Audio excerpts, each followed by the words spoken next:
The following may contain offensive language, adult humor, and or content that some viewers may find offensive. The views and opinions expressed by any one speaker does not explicitly or necessarily reflect or represent those of Mark Radulich or W2M Network. Please listen with caution, or don't listen at all. TV party tonight! TV party tonight! Oh, we got nothing better to do than watch TV and have a couple of brews. Don't want to talk about anything else. We don't want to know. We're dedicated To our favorite shows. Oh, my tickets! Everybody loves Hypno Toad. Gary Dog! Pearson and Blurnsville. Futurama! Good evening. You are listening to a Radulich and Broadcasting Premiere Podcast TV Party Tonight. I'm your host, the mandated reporter, and frankly, I'm mortified, Mr. Mark Radulich. And tonight, our favorite show is you. You, right there, with the face. You. You, capital letters. Brought to you by the good people at Man Sewing Dinosaur, which is Jason's new movie. Berlanti Productions, responsible for all the nonsense on the CW, Alloy Entertainment, A&E Studios, Warner Horizon, and currently Warner Brothers Television. You, my pretties, is an American psychological thriller television series based on the books by Caroline Kepnes. Yes, she's the monster responsible for this. Developed by Greg Berlanti and Sera Gamble and produced by Berlanti Productions, etc., etc. We are discussing the fourth season tonight. The fourth season was ordered on October 13th, 2021. The co-creator Sera Gamble returned as showrunner. The series star Penn Badgley returned as the infamous Joel Goldberg. And Tati Gabrielle reprises her role as Marienne Bellamy, with Charlotte Ritchie, Tilly Keeper, Amy-Leigh Hickman, Ed Speleers, and Lukas Gage joining the main cast. Filming began in March of 2022, primarily in London, and concluded in August. It was split into two parts.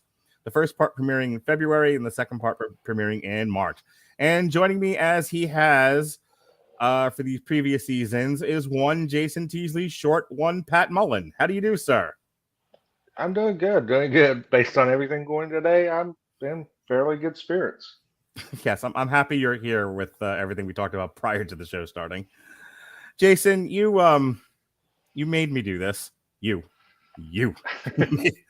and Pat way back in the day insisted that I watch this show, and I don't ramble and muck about in the trashy TV the way you plebeians do. I watch sophisticated television like The Wire and Treme. David Simon joins. I watch Watchmen. I examine the condition of the human mind, and I ask pertinent questions. And you are like, yeah, fuck all that. You need to watch this show about the psycho guy who works in a bookstore and kills women and anyone that gets in his path. And I'll tell you, despite my hoity nature and in my consumption of television and movies, I fell in love with this show. If for no other reason, as we talked about in the previous three seasons, Joe has become like the voice of people mocking humanity. Like he's just like the stuff that they write for him that comes out of Penn Badgley's mouth as he just tears people, and nobody gets away clean. He tears down everybody, and that alone makes me love this show. Yeah, he scorches earth. The easiest way to say that is, it's scorched earth. He does leave a very wide and disastrous wake wherever he finds a love interest, and we see that explored a little bit more on this front. Mm-hmm.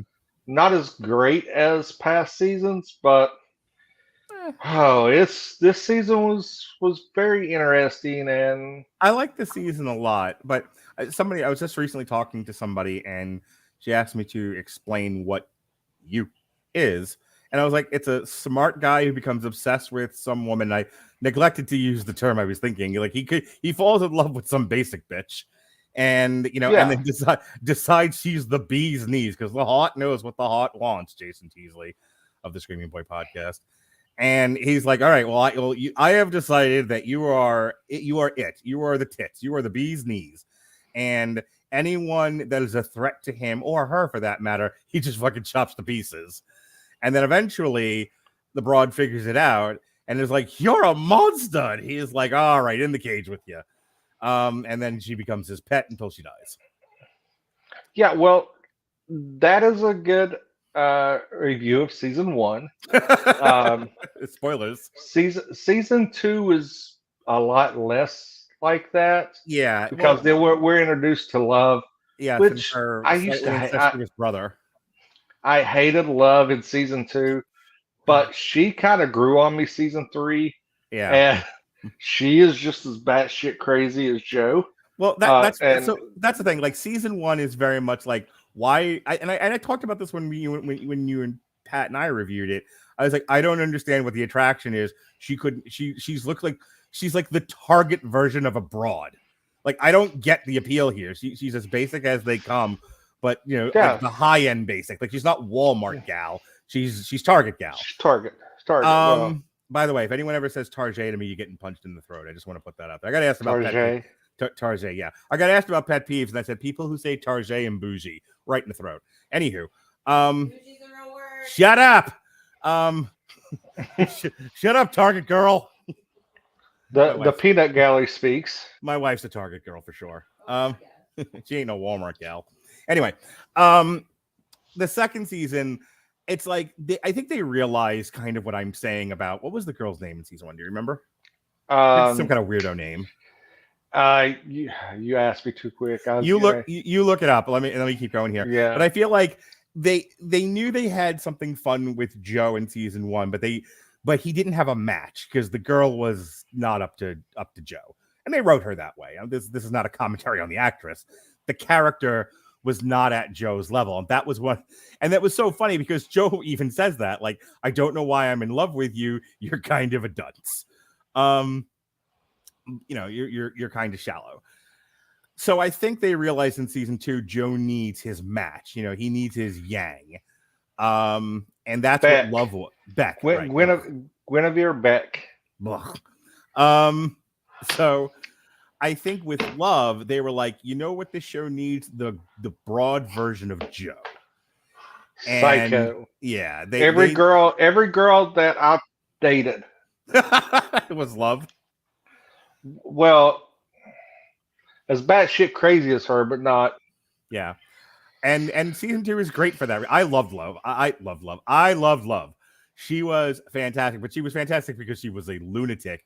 And it made for a good dynamic because she put Joe on his hind legs, which is what he needed for the show to have any kind of dramatic tension, which I thought season 1 was sorely lacking in. Season 3, where they're trying to put these two nutcases in the suburbs and raise a baby, and it all comes, to a flaming explosion. In the words of Hulk Hogan, it all comes crashing down, and it hurts inside. Yes.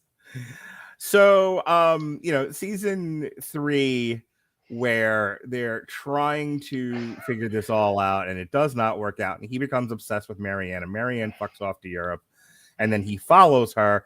So he goes from New York to LA to London. I think they stayed in LA, didn't they? In season 3? It goes New York, LA, like high Beverly Hills area, right? Like Valley, outskirts suburbs. They stay in the San Fernando Valley, in the suburbs somewhere in the state of California. Yeah, and then he moves to London, like by way of Paris. And that is where we pick up with season 4. And so before we get into it, so that we can kind of conclude this discussion, the thing that I think has kept me, other than your insistence that we review these shows, is the thing that has kept me watching you has definitely been Penn Badgley's like inner monologue.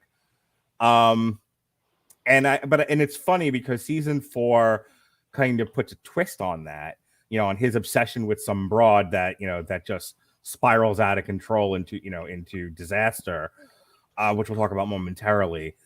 I was definitely, by the end of season 3, I was kind of getting bored with that. Like, this is a guy who has got to find a hobby besides obsessing over women.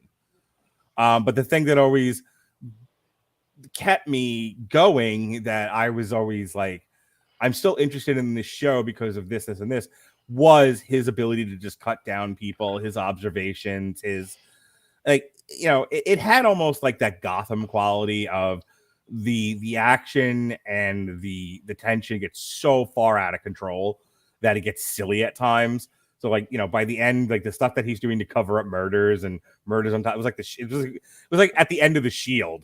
It was like they have gone and done so much to cover this Armenian money train deal that they have lost sight of everything. And that's kind of the way season 3 goes. But we always come back to Joe's inner monologue and some of the hilarious shit he says. I'll give you the kind of the last word here on the first 3 seasons, then we'll move on. Yeah, for the first season kind of hooks you because it's a different story than you're used to seeing. Mm-hmm. Season 2 is the chaos of 2 just batshit crazy people that fall in love, that we all know. We all know people like that. 3 is the Joe trying to become normal and love going way further off the deep end. I felt like that was a lot of, like, Joe was trying to do the right thing, but was so bored by the banality of it all. Yeah. And Love's like, why am I not enough for you? Why is this baby not enough for you? Why is the suburbs not enough for you? Why do you seek outside pleasure, Joe? And Joe's like, this is all very uninteresting to me. Yeah. And Joe is very psychological. And you see it through all these seasons. And he needs someone to match his intellect. Yeah. And we kind of see that this season with the socialite group. Right. And he's trying to do the right thing. He's trying to move on with his life. Yet he's still stalking people, which, of course. But yeah, I mean, season 3 kind of, like, you see Joe is just the simple life bores him, and Love is not on his level to stimulate him the way he needs to be. Right. Then we get into season 4. He has become now a world-renowned stalker. He's so international. he won the game of Where in the World is Carmen Sandiego when he was younger. He was able to pinpoint on the map.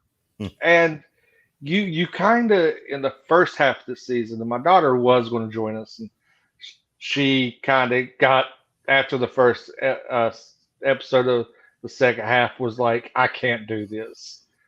But she loves the character of Joe simply because of his intellect and how he shifts. He moves in crowds in a devious way without being noticed. And that is something that appeals to me because you don't see that. You see the mustache twirling bad guy, but in Joe, you've got a villain that you're sympathetic for, that you relate to, that some of his inner dialogue, you're like, yeah, I was thinking the exact same thing. Yeah, you're right, Joe. Those people do deserve to die. Yeah, it's like, and you kind of feel for him, but yet, and I go back to the same way the first few seasons of Dexter was. It's funny. I was actually thinking that without even having seen the show, but I'm like, this feels like a Dexter show. Yeah, you know that he's doing something bad, but you kind of sympathize with him, and that's some of the best. And we talk about this when we talk about villains and stuff. Some of your best villains are the ones where you could justify, I understand why they're doing it, and you can do the same thing with Joe. All right, so let's get into season 4 here, at least the first half of it. So when we left season 3, Marianne had fucked off to Europe, and he went to Europe to follow her, and that's where the show picks up. It's months later. We find out over the course of the first couple of episodes that he found Marianne, and Marianne went running to the hills from him. And they had one interaction, and Joe's, and she's just like, "You're a crazy person," and Joe's like, "You know what? I'm going to prove to you I'm not crazy. I'm not going to kill you." I think it's great. Yeah. Hey, I'm not crazy, and I'll prove it by not doing a crazy thing. It's just like who says that? So he leaves her alone, and he goes to London, or they were already in London, I think. But he's just like, I'm just going to start over again. So he buys a new identity. He ends up getting a job teaching literature at a local college, and he's living a quiet academic life. And he's kind of home. And like Joe says a couple times in those first couple episodes that he's trying to change. He's purposely not, he's finding himself, despite himself, obsessing over women, and then going, no, this is how the bad thing starts. And then like immediately shuts his laptop and like walks away, slams his dick in the door, whatever he needs to do to not think about these women that he gets hooked on. And he's just like, I'm just going to focus. There's a student in his class who becomes a big part of the season. This Indian gal, it looks like, who's like big into like murder mysteries and stuff. And she becomes an integral part of his whole deal. Much like every other season of You, like he ends up like looking through a neighboring window and seeing a woman, and that's what gets the whole thing started. She gets like mugged in the street. He ends up helping her, and she's connected to this like socialite crowd, but also she's hooked up with one of his fellow professors who he thinks is a douchebag, but is also a socialite. And between the two of them, despite himself, he gets drawn into this socialite crowd. And here's where season 4 differs from the previous 3 seasons. When he says you, he is referring to whatever girl he's obsessing with. Mm-hmm. In this season, they really switched that up, and thank God, because the show was in drastic need of a change. And maybe you didn't like the change, but I think a change was necessary. And if it didn't work for you, that's fine. It did work for me. When he's referring to, he comes home after a party, like he gets drunk, does drugs, like just blacks out, wakes up in his apartment, underwear on head, pants and pants on face, and he's just like, "What have I done? Where am I? Where are my pants?" And he looks over and dead body, on his, in his apartment, and he's like, "Not again!" Like, did I do this? I don't know. I was blacked out. And then he turns out that the body was planted on him, and the you becomes this mysterious person, like taunting him and sending him messages and goading him. And as the first, and this is, I was telling you before, like there are parts of the season that are a little bit of a blur for me. I kind of nodded off here and there. Not that it was uninteresting. I was just tired and I was watching it in the bedroom. But the first half of the season is this mystery: who planted the body? Who's sending the messages? What's going on? Why am I being manipulated? And then he ends up meeting, so the girlfriend, the neighbor's boyfriend is who's the dead body that gets planted on him that he gets framed for. Mm-hmm. So he has to do Joe things like dispose of the body and come up with an alibi as to why he didn't murder this person. And because now he's gone, he's able to connect more with the neighbor. The neighbor has a dad. The dad's like, "I want you to kill this local politician," who is the same kid who plays Picard's son in Picard season 3. And he does. Like leaves him in the woods, and then missing reel of footage, Joe starts having he starts disassociating and like talking to his own psyche, and that psyche is the personage of this dead politician. Now, like I said, I like the fact that they went out of their way to kind of change who the you is in You. And I like the fact that it put that instead of like Joe pushing the action forward by obsessing over a woman and stalking people and murdering them, he's on back on his hind legs. I think there's more dramatic tension this way. He's back on his hind legs trying to figure out who's fucking with him.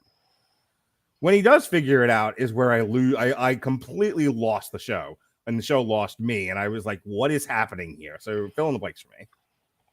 Yeah, I told you when you start watching this to make sure you left the breadcrumb trails Mhm. because you will be lost in the woods in Yeah, the high and weeds. lost I was. So I like the aspect of the whole psyche break, Yeah. where Joe becomes instead of the hunter, he becomes the hunted. Yes. I like that. I think that would have played out better throughout the entire season, and Uh, just I don't know. I think at some point you had to solve the mystery of who's fucking with Joe, and you yeah, had to that's do what it I'm sooner saying. than later.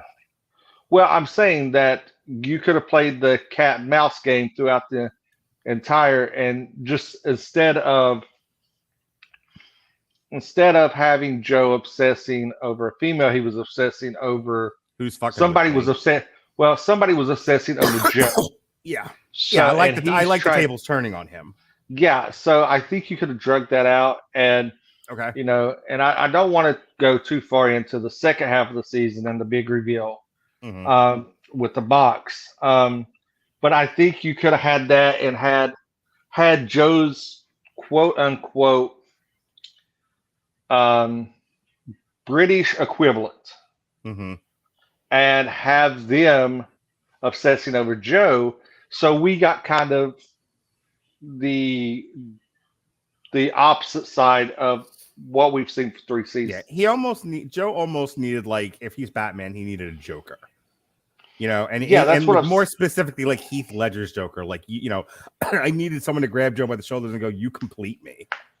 Like, Yeah, and what would have been great is if it would have been a female equivalent of Joe that was obsessing over Joe, oh, and see, Joe.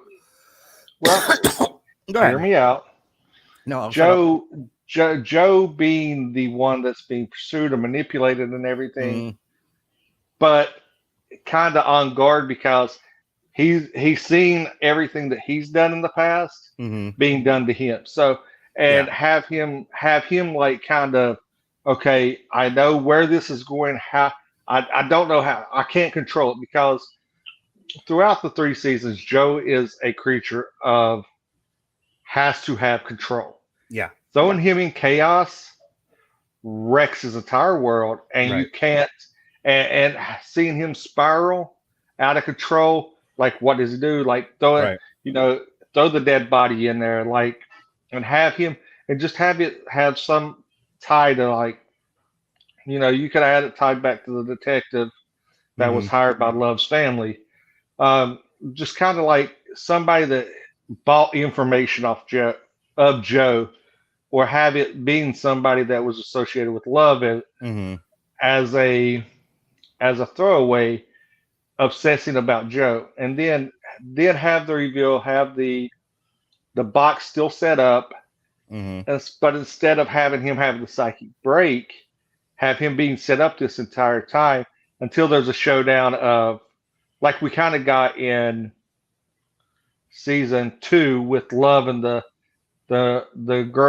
hot girl that vanished Right. and then just Yeah, yeah, showed yeah. back up, and have that dynamic Hmm. over the box, and Mary Jane or Marianne or the skipper or Yeah, I kind of agree with you. I think, like, I think him trying to be good and him trying to do all the right things, but someone's out there screwing with him, and it's like, Yeah. and like legitimately, the neighbor woman, like, he's trying to have a relationship with her, trying to do the right thing, trying to live the quiet life, and he can't because this person keeps planting bodies on him, and Right.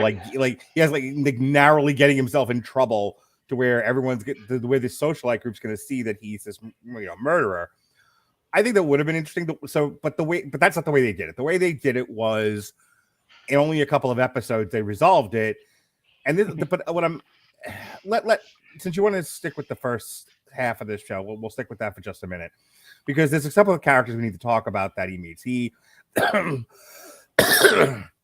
There's the young couple who's the friend of the neighbor, the blonde kid who likes golden showers, which I thought was fun. Oh God. What's great about the kid with the golden showers was they really delved into, like, why he likes it and, like, why it has to be a certain kind of person. Like, it can't be a person that he thinks is better than him. But I think it's great. Like he needs somebody Yeah. who he thinks is lower than him, like a lesser of a person, to piss on him to feel better about himself. The writing in this show can be brilliant at times. I think it's great. Yeah. So that kid I knew from How to Blow Up a Pipeline, by the way. So it's really funny. It's like, oh my god, that's the kid from Picard. That's the kid from How to Blow Up a Pipeline. Like, oh, all these no-name actors are showing up. And then him and his will become his like fiance, who becomes like a big friend of Joe's and whatnot. They were all the socialite characters. They were the least annoying, especially her.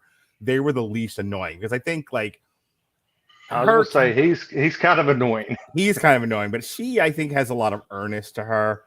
Yeah, I think she's like desperately trying to figure out what's the best kind of rich person I can be that isn't a total douchebag. And then there's him who's like a manipulator and a user and just a bullshit artist. He's way over his head. He's trying to marry for money to get himself out of debt. Right. And he plays this really like uppity douchebag. Mm-hmm. And you just see the off screen, you're just like, he's just got such a punchable face.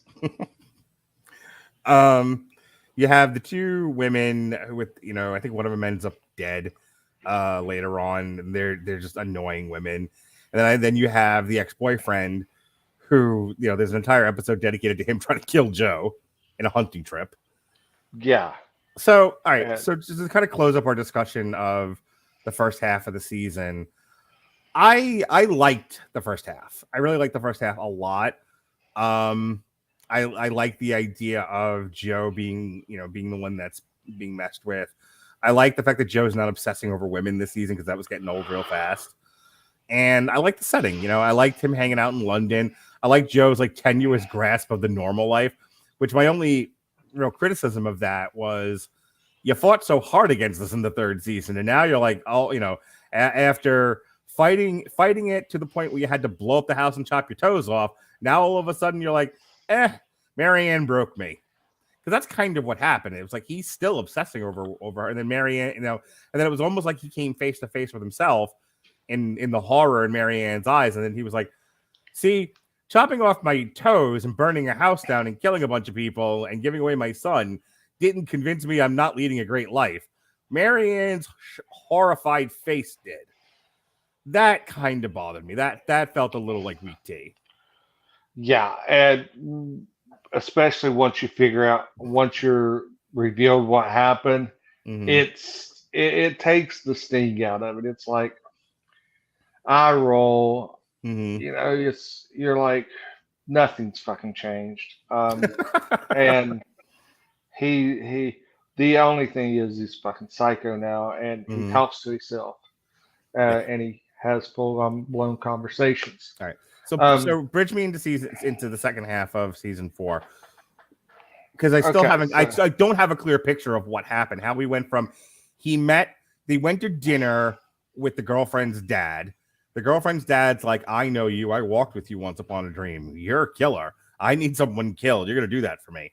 So he does. He kills the politician, and then I'm missing an entire bunch of scenes. Because then the next thing I know, he's talking to him, and he's, and it's Fight Club. He's talking to Tyler Durden. So so the second half of the season, it closes out. You close out on this really big cliffhanger where you see the Joe and the ex. I think it's the ex-boyfriend. Is it the ex-boyfriend or the douchebag? I can't remember. It's been a little bit since Anyway, it's one of the other socialites and Joe are like chained in this dungeon that's set ablaze. It's at the end of the hunting episode. It's set ablaze and they have to escape. So Joe makes the moral decision to save the other guy as well as himself. They get out, and nobody knows that they got out. Immediately, nobody thinks Joe's already still alive, and then it kind of ends the season, and you see upcoming, and you see the politician on TV. He's running.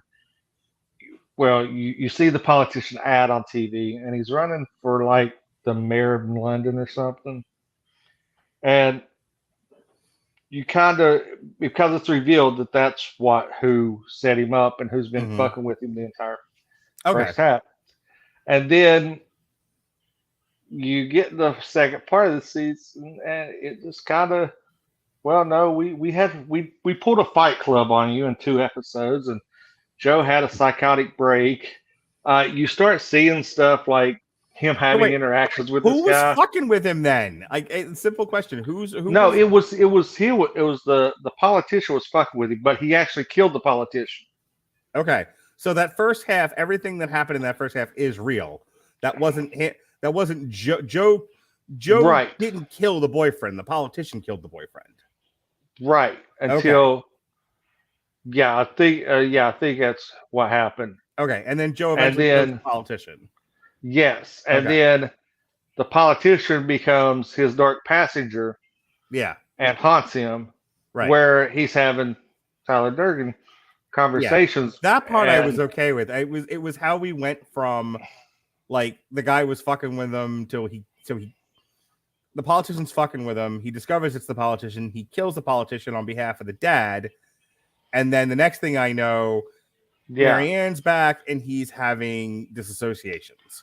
Well, you have a dissociation. You don't know that it is for a while, and then you're led to believe that the politician has been fucking with him, but you find out earlier in this season that there is another guy that his name's Ty, I think.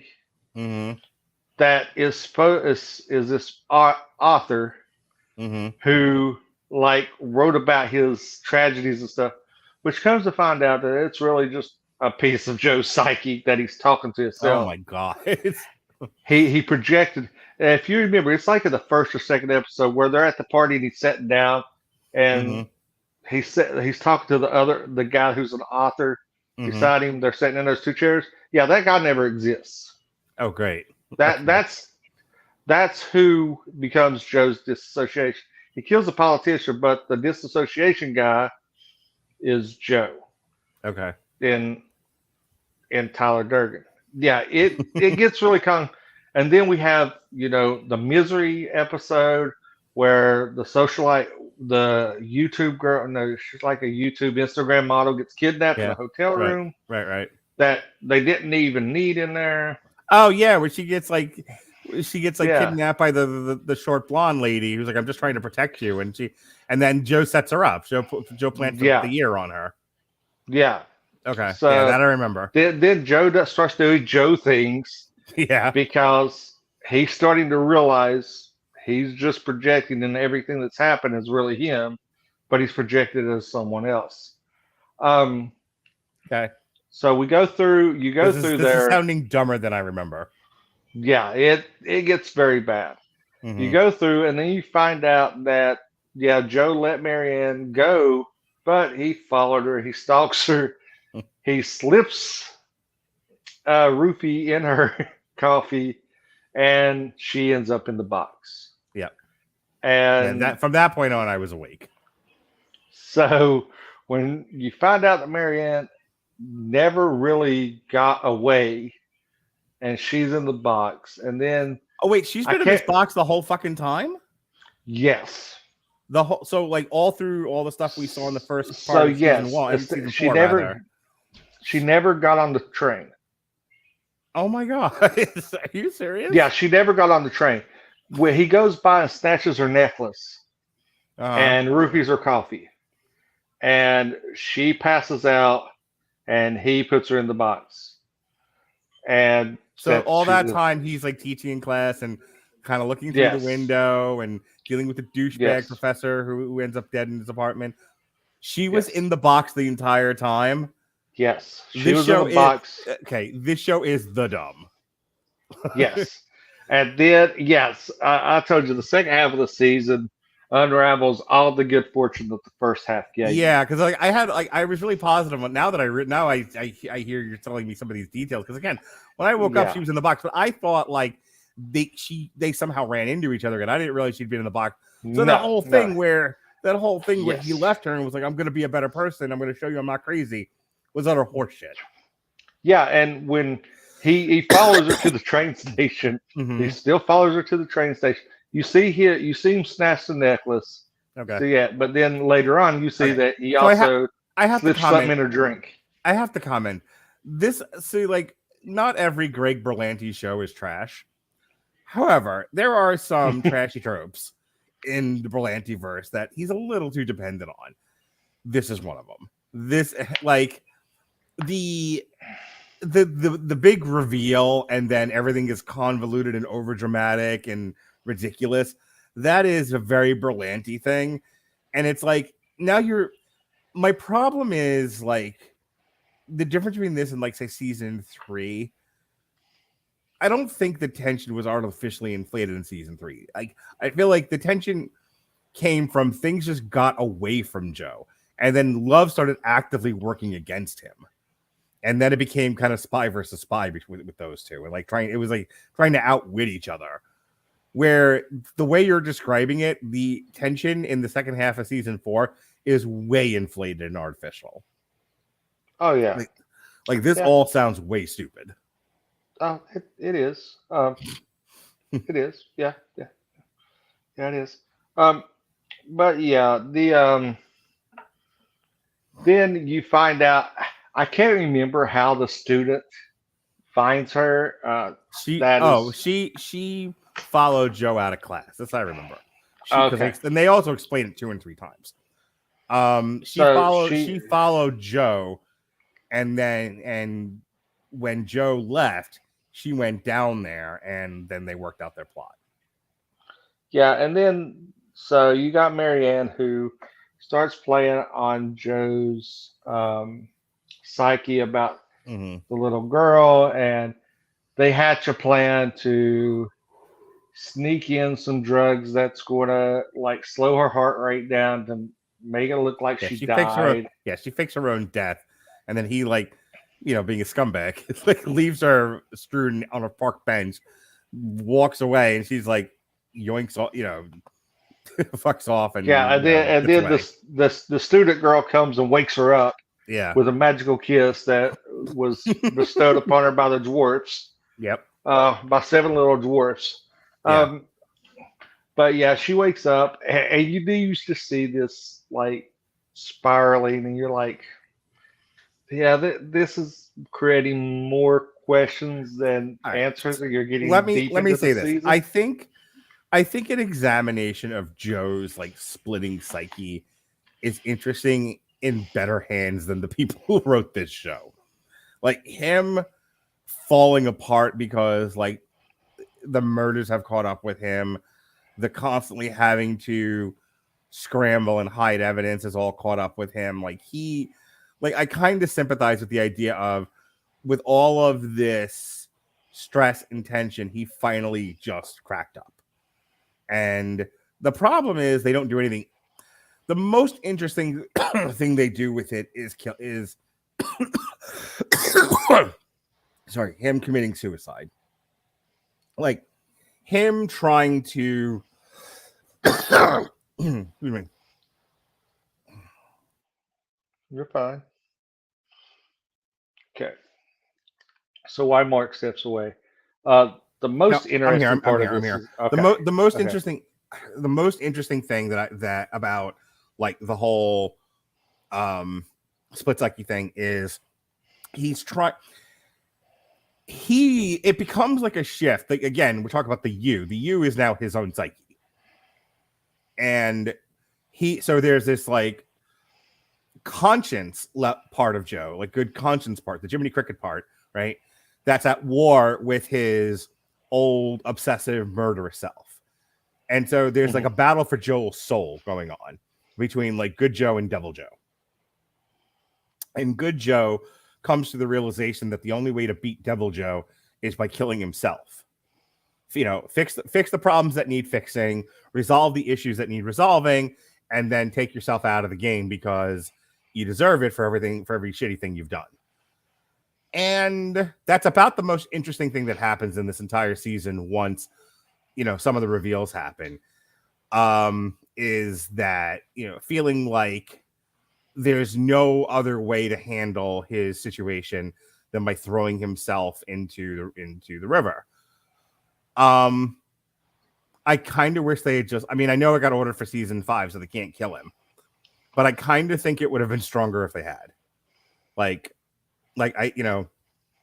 have him jump into the river, and if fade to black, Finn, we're done. As opposed to what they did do, which is he's rescued, he kills Greg Kinnear, which is the dad, and then him and the broad become a power couple. And I don't know where they're going to go with season 5 now. See, I like how they did this. I like how they killed the dad, and then she kind of becomes his savior, right? And then they basically pin, love was insane, and that's how he got away. That's the thing. Like I get it was almost be like if Mackie got away with it in the Shield. Like the reason why the Shield was so effective, the ending of it, the finale, was that he didn't get away with it. He was in hell at the end. Like he had a job, but he was off the street. Everyone was either dead or in prison. He had no friends. He had no family. He was in like this eternal state of purgatory. He didn't get away with it. This feels like Joe got away with it, and I really feel like it deflated the entire ending. Well, I don't necessarily think that. I think that's what we're going to set up for season 5. Sure. Is that he didn't get away with it. They want the audience to believe that it was tied into a nice bow, because you can't do the fake death anymore. No. You have to have. They did it as like a redemption story. So everything that happened, that Joe is this hero, and Joe escaped a turbulent relationship that almost that caused him to lose toes and the house to blow up. Okay, so as you're talking, the U has to be his son, right? This is several years later. He's got money. He's got his name back. Right. The U is going to end up being his son, and like whoever he left the kid with is going to be like preventing him from getting the son back or something. Well, you can't do that because you got the blind guy that can see and play with the kid. I'm still bothered by that, by the way. I'm still bothered by that. I don't even remember that. It you remember it because I bitched about it for about 10 minutes. They had at the end of the season 3, it's got the blind guy that worked at the library is who he left the kid with. That's right. Yeah. They're out playing in the sandbox, and he's actually reacting to the kid and everything, but he's blind. He's blind, reacting to the kid. Yep, anyway, I got it, Jason. When you're blind, you can't react. Unless you're Matt Murdock. I was going to say, what if you're Daredevil?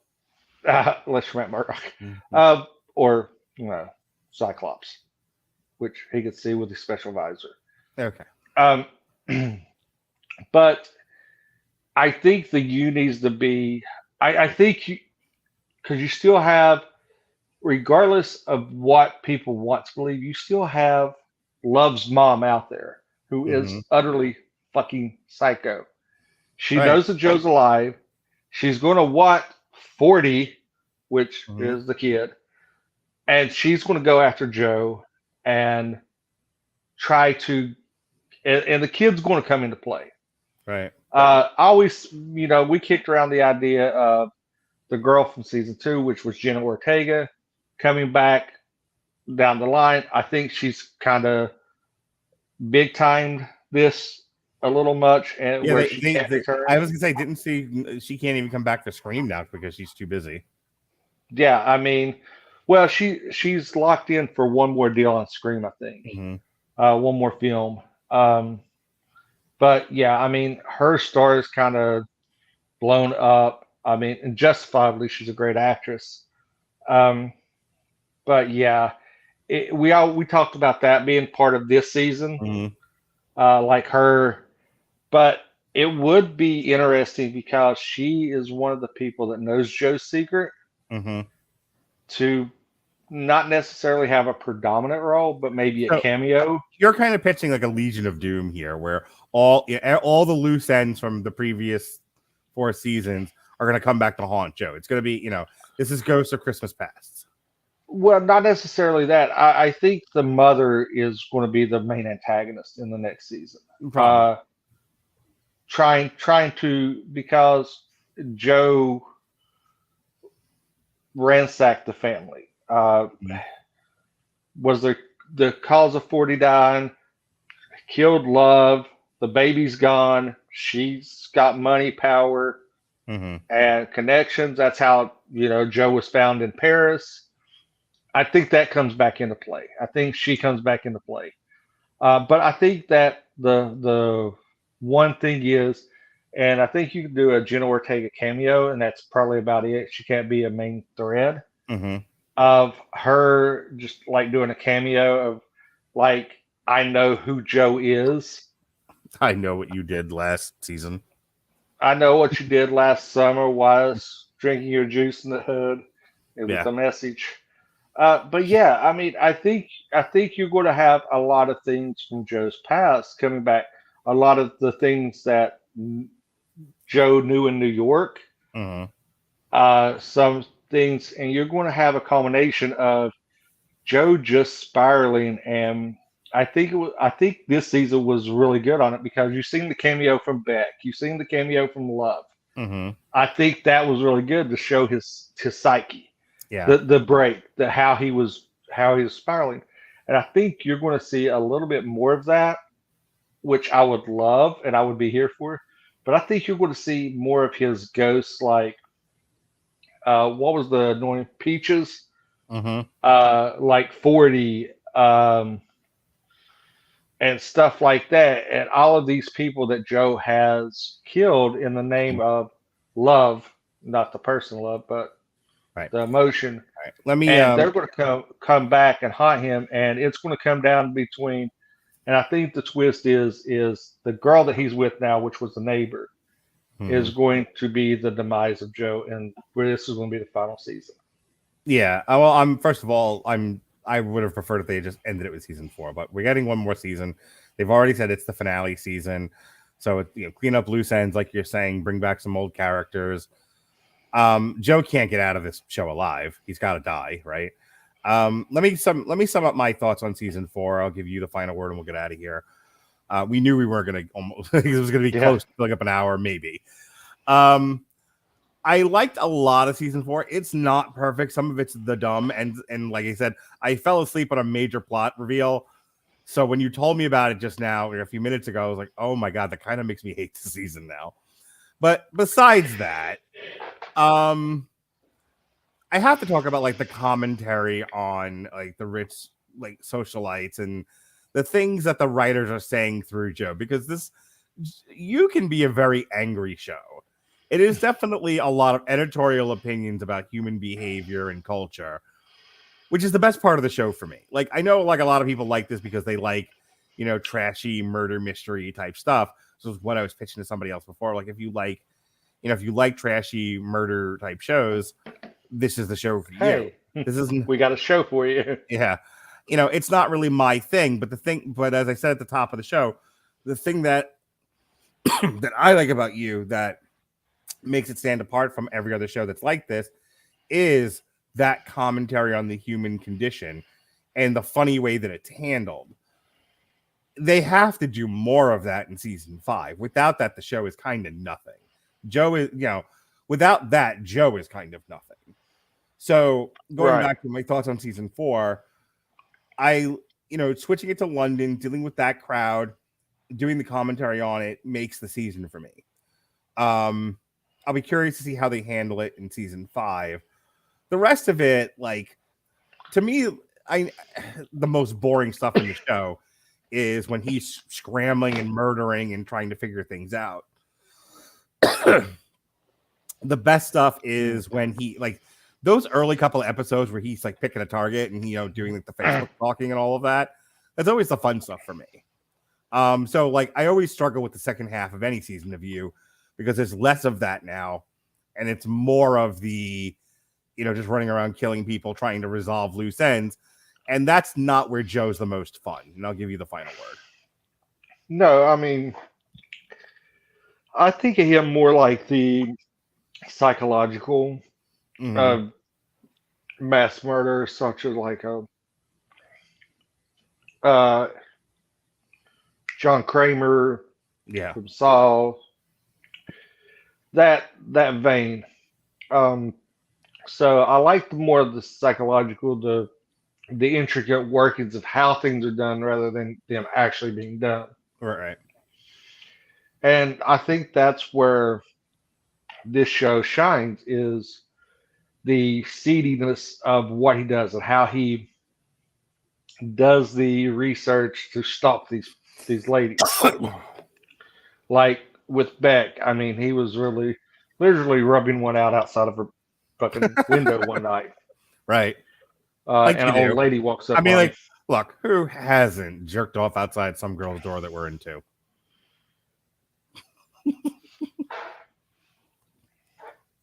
Moving on. Anyway, but yeah, I mean, I think it's goes and this goes back to something I say a lot of times on a lot of shows, especially The Walking Dead, is you side with the people you follow and you're introduced as the quote unquote heroes. Right. If like in The Walking Dead, if you was introduced to Negan and the Saviors first, Rick and him, all the shitty stuff that Rick and him done, Mhm. they'd be villains. But you follow Joe, you actually understand and you kind of sympathize with him, so therefore he's your anti-hero. Mhm. He's the guy. He's your sympathetic villain, and it works because he comes off. He doesn't come off as a slimeball. He comes off as a really well written, especially through his dialogue and his monologues are like on point that you have to at least be invested. And I think that's where they need to glean on the show more is his internal monologue is better than anything that they could that he has other interactions with characters because the thoughts he has himself about how shitty people are that he has to deal with Mhm. is absolutely gold. So I like the first half of the season. The second half of the season was a sharp drop Mhm. in my interest. I'm curious to see where season 5 goes. I think he is really good in the character, which is my wife actually let me know this is basically a extension of his character in Gossip Girl because he played no seriously he played a guy that just knew everything was going on and would like it was this anomaly that just would send out messages and tell people what they're like ruin their lives. Okay. And my wife was like, "Yeah, they basically made Joe. They took It's Gossip Girl, a little this. grown up. They took his character from Gossip Girl and just made him a psychological murderer and took it to a next level." And I kind of laugh about it because it's kind of true because she showed me stuff that like and from that carries over to you and you're like, yeah, this is fan fiction that just went this is like fan fiction on 50 Shades of Grey. Yeah. How it was actually fan fiction of Twilight. Right. Yeah, that's how we got you. Okay. All right, folks. That is our wrap up of season 4. It's a slight show, and so like the very first season, especially with Pat here, if you go back in the archives and listen to that first season. It's a longer review. There's a lot more meat to it, but there was also like I think Pat and Jason were both drunk at the time. There was a lot of discussing, men's psychology, and there was a lot more to it. Progressively, there has been less and less to talk about with this show. Yeah. But that's okay. Something that I Alexis and I were talking about, and I'll go right into plugs after this. We were talking about his Dark Material, and we commit to reviewing some of these shows for one reason or another. There's interest there, but we find with each successive season, unless they really do something interesting or hit it out of the park, or there's something, there's like a theme or an agenda or a controversy, we find we always have less and less to talk about with each progressive review. Not every can be the Orville or Black Mirror where every season is laden with stuff to talk about. We do it for hours. It's almost like kind of like why I like doing miniseries. Like we did the we thought the Lakers show was going to be one at the time. We turns out it's going to be longer than one season. Maybe we'll come back to that. You know, I don't know. You and I always have to find stuff to talk about. But but like Alexis and I did the show about Jeffrey Dahmer with the kid from who was Quicksilver in the X-Men movies. Yeah, Evan Peters. And it's like I like kind of like the one and done. Welcome to Chippendales, Pam and Tommy. We've done a lot of one and done over the past year, and I kind of like that because I kind of say what I need to say about the show, and then I'm done. I don't have to keep going back to it. You know, like we just did season 3 of Picard, and there was a lot to talk about with that one. But I kind of like I almost don't want to keep doing like season after season of the same show because, again, like I said, it's fun to watch. I don't regret watching you. I have a good time watching it despite having passed out in one episode. But I find when I come back to do the podcast, we're kind of like struggling to fill an hour.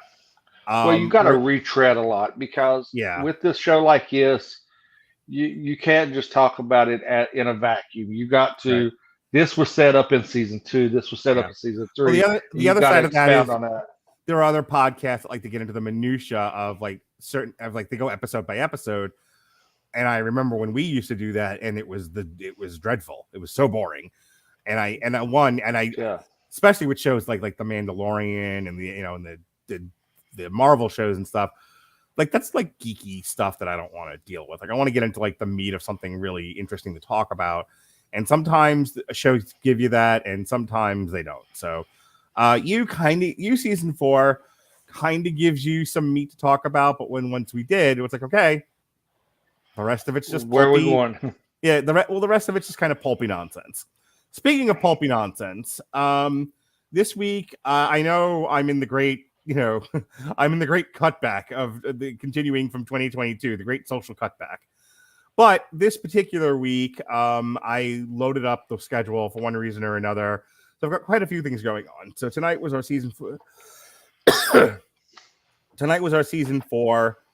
You review. Earlier today, Jesse dropped me and him talking about the Iron Maiden Legacy of the Beast comic.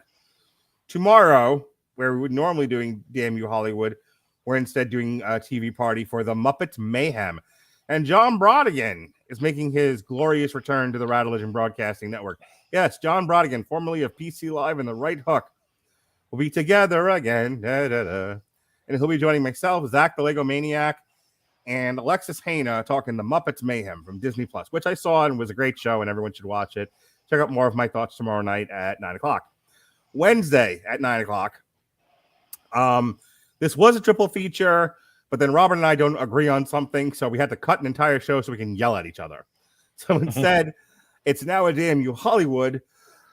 We're going to be talking Tetris on Apple Plus, starring Taron Egerton, and Boston Strangler from Hulu, starring Keira Knightley. And you'll get to hear Robert and I scream at each other for 90 minutes, but only 90 minutes because my girlfriend will be over. She'll be watching this podcast, and I don't want to scream for the entire 2 hours. I want to go do other stuff. Thursday, this is yet another delayed show. We were supposed to do this a couple of weeks ago, but Pat had a date, and I went to go do karaoke with the Jack A. So we switched it to noon on Thursday. The History of Boxing, the Barrera versus Morales trilogy. On Friday, the good boys over at Movies That Don't Suck and Some That Do are going to review Peter Pan and Wendy. Blech. And Bo is afraid. Afraid of what? We'll find out.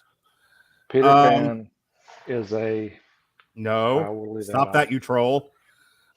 This weekend is Everyone Loves a Bad Guy. That's back. Robert's going to be talking wrestling territories. Villains of the Wrestling Territories is what they called it. And then it's everyone. And then Metal Hammer of Doom Sundays is Ailstorm, Sunset on the Golden Age. And then next week, we've got Treme Season 2, for those of you who've been enjoying our From the Corner to the Deuce series. And then Damn You Hollywood dropping a deuce in the corner. Yes. Why are you dropping a deuce in the corner? Because someone was using the bathroom. Okay. And then Damn You Hollywood is back in its normal time of 9 o'clock Tuesday night. We'll be reviewing Fast X, apparently part 1 of now 3 movies, Black. And I believe that is... Oh, and then a week from Thursday, Evan Bevins, who walks with Jesus, some language, will be back. We'll be doing a comic strip for Cowboys and Aliens, one of the ones that's been on my wish list now for a while. That'll be coming to us May 25th. Jason, show us where you pissed from. You can follow me over at Mosaic Media. Oh, me and Ty are deep into the fantasy football lore. We just dropped some Super Flex Dynasty. Tyler is definitely on point with everything he puts up for visuals on our drafts on the site. You can check that out on Instagram, dropping TikToks, episodes going up, polls going up on Twitter over at Mosaic_EMC. Hey, speaking of TikToks, Jason, you're like a star on my TikTok. I am. I haven't looked to see how many trolls I've got commenting, but I'm yeah. If you, I'm sure there's a few. I always advertise on my Twitter and get 0 engagement, but it's the same thing on TikTok. We put up.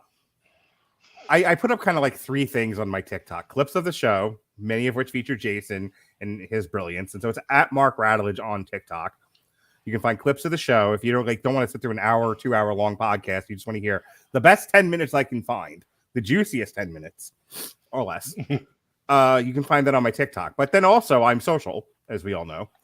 And I put up TikToks of things that I do. Like I went to the Lowry Parkade.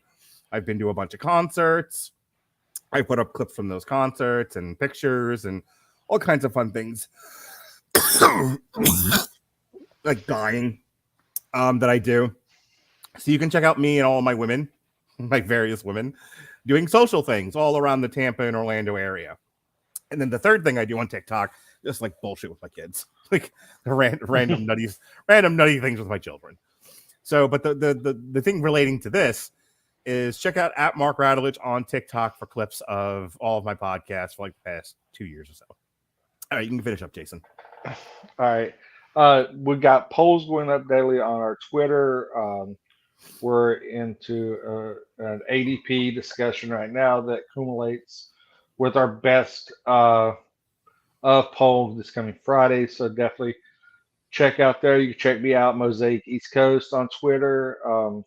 Yeah, we're going to be dropping some really good content. Like I said, if you need any digital artwork or anything, definitely look up Tyler. Tyler is exceptional at what he does. You can look at any of our podcast reels that's put up just to see how talented he is. So yeah, definitely drop on by, say hi, and prepare for a ass load of content this coming fantasy football season. All that content right up your ass. Right up there. With a gerbil. All right. When is the next time, Jason, you're harassing me? You're like always inserting yourself into my podcast. You're just no lube. You're I just don't right know. in there. I mean, you're on Transformers: Rise of the Beast, June 13th. Yes, I'm not back till June 13th. Then I'm on 2 times that week. Yes, because we were doing a Long Road to Ruin for Lake Placid. Yes, yes. And then in July, we're doing an entire triple feature dedicated to Shark Week. Shark Exorcist, Sharks of the Corn, and Ghost Shark. Oh, I actually, a really quick thing here. Me and Amber was watching something the other night, and I was like, we was watching that new show on Fox, Accused. And I kept saying, this kid looks familiar. This kid looks familiar. And Mark Radulich, you popped into my mind because I recognized the kid was for one of our greatest shows that me and you have ever done during the holiday season one year. He was from Santa Jaws. He was? Oh, that's the great. Kid was, and I busted out laughing, and I was asked what was so funny. I was like, he was in Santa Jaws, and I got a side-eyed look, and I said, and I heard the words, "I don't even want to know." So And I said, "It's best I'm you're actually not." disappointed in you, Jason, little Jason Esquire, Teasley, because Aloysius Depodahmer, because there I am throwing out utter trash, saying I'm open to reviewing this trash because it's trash and it's controversial, and you were nowhere to be found. You were like, nah. Like, where were you? Where were you on the trash? Earlier today, when I was like, I wanted to talk about Cleopatra. Oh, I told you about thoughts of Cleopatra. You would get a show of me trolling, stating, talking about how Ryan Phillippe should be the next Black Panther, and Ryan Gosling is the new Black Panther. Was your suggestion? Yeah, I want Mark Henry to play Helen Keller. I want Big E for the WWE to play. Let's think of Richard Nixon. I want him. I want a biopic. I'm just gonna end the show. I want a biopic of John Holmes with Big E. All righty. That's great. Good for you. Folks, this has been our review of You. Jason's gone silly on us. Be well, be safe, and behave.